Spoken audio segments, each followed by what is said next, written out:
Good weekend overall. I think the two teams we played were probably a little bit better than the weekend before, which I thought was probably the toughest weekend of games we've had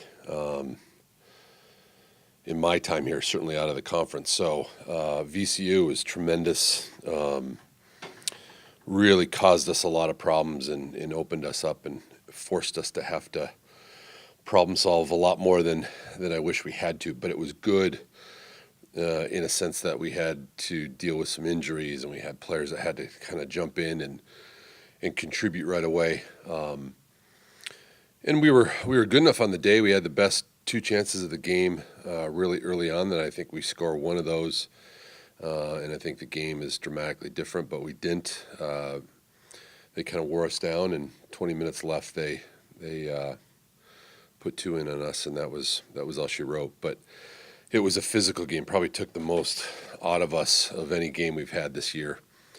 So we were a little bit of the mash unit on Sunday. Had some different players have to step up and got down against the run of play. Came back, played pretty well, scored the tying goal.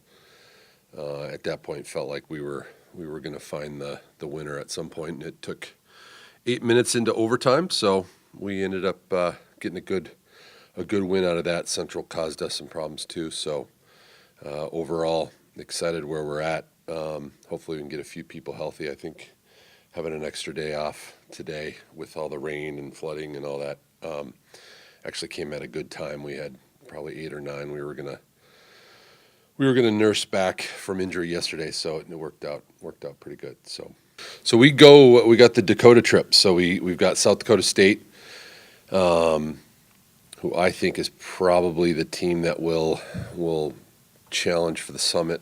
I think this year, just with what they have returning, and they were great against us last year. We were fortunate to beat them, and then we go to NDSU on Sunday. Another good team, another team that I think will be in the top 3 in the summit. So be a good test for us. Good quality again, having to play on the road for the 3rd week in a row, and I think if we can get results against these guys, they're going to be similar to teams that we'll face in the Valley.